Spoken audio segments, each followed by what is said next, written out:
Hey Commanders fans, get ready, because today we have exclusive news about our team, and you can't miss a single detail. So take advantage and subscribe to the channel, activate the bell to receive everything firsthand, and of course, leave a like to strengthen our support and show that there are only true fans here. Our commitment is to always bring you the latest updates, news, and everything that goes on behind the scenes at Commanders. So without further ado, let's check out today's news. NFL analyst says Commanders just stole the league.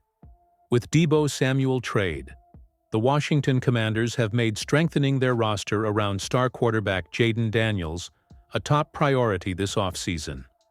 One NFL analyst believes Adam Peters has hit the jackpot with a big-time acquisition that has the potential to completely change the dynamic.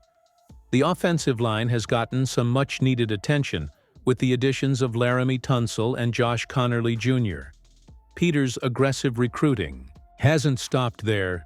He started with a fifth-round pick being sent to the San Francisco 49ers for wide receiver Deebo Samuel Sr. That could be a steal if the former second-round pick bounces back from a down year in 2024. Samuel has looked fresh and ready to make a lasting contribution in early off-season workouts. Cliff Kingsbury should find ways to maximize his explosiveness and versatility.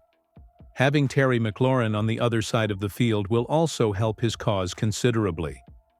The Commanders have a potential trade heist on their hands with Deebo Samuel. Senior ad CBS Sports' Cody Benjamin to the list of analysts who believe Samuel will be a big hit in Washington.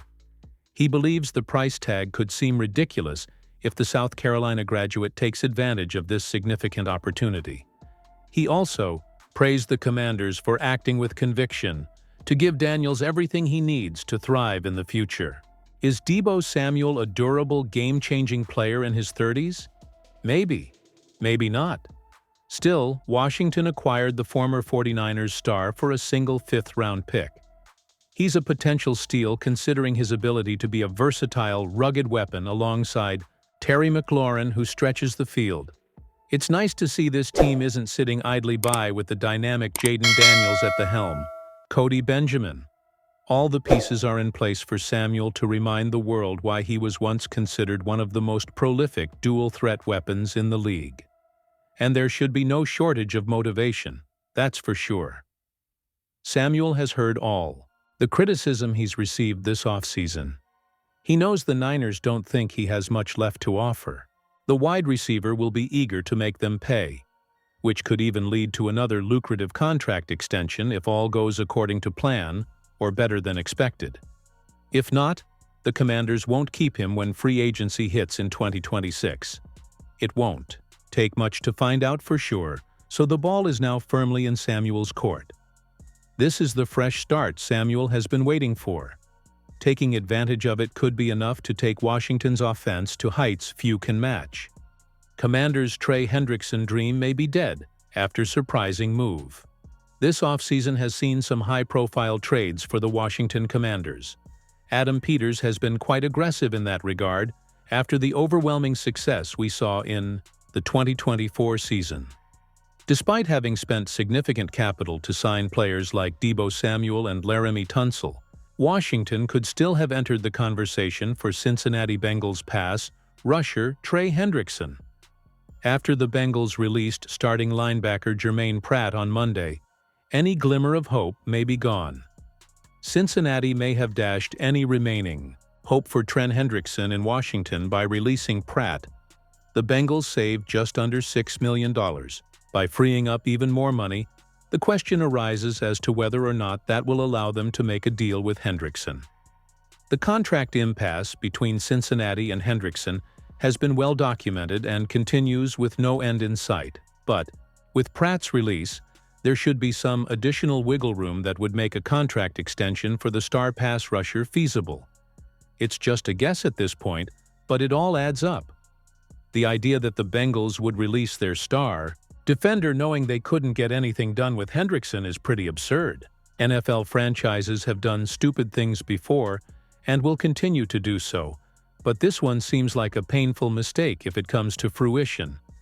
Instead, I think this means the Bengals will be able to work something out with Hendrickson and, in the process, put all trade rumors to rest. Yes, even for the Commanders. Maybe Washington would have never given up the draft capital to sign Hendrickson. Or maybe Peters would have shocked us all. At this point, it doesn't seem to matter. The Commanders will have to look elsewhere if they still see a need to address the passing pressure, because Hendrickson appears likely to stay.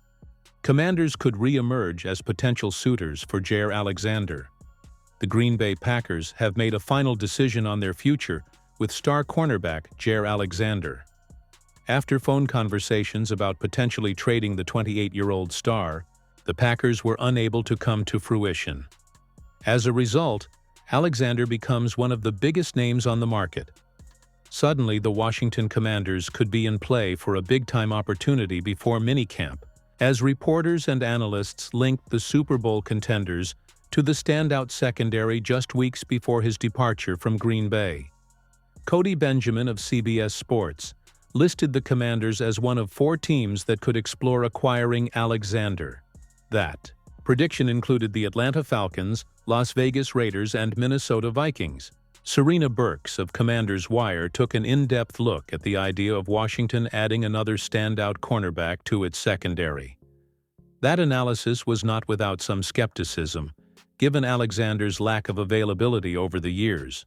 The Commanders' secondary doesn't need much help, but Alexander is a solid player when he's on the field and can provide additional veteran leadership to some of the younger talent, Burks wrote. A big part of Washington's 2025 cornerback plans revolve around Marshon Lattimore returning to full health. Signing Alexander, if he's available, would be a risk given his injury history. The former Louisville player was a big investment for the Packers on draft night in 2018, as they spent the 18th overall pick on him. 7 seasons later, Alexander has been a success in Green Bay. But after his 3rd year, injury issues have hampered Alexander's progress. In 2021, he played in just 4 games, while Alexander played in 16 games the following year for the second time in his career. He has appeared in just 14 games over the past 2 seasons. Last year, Alexander combined for 16 tackles and 2 interceptions. The Commanders have shown a clear desire to add immediate winners to their roster. Last season, they added Marshon Lattimore to the secondary to help them eventually win the NFC title. Like Alexander, Lattimore has had some health issues that he's been dealing with lately. Fortunately, Washington's rookie cornerback Trey Amos has been a standout performer at minicamp in the absence of the standout veteran. With the trade market for Alexander forming, there wasn't a strong connection between the former Packers cornerback and the Commanders as of Monday morning. Over time, that could certainly change, as Washington aggressively looks to bolster its roster in hopes of making another solid postseason run in 2025.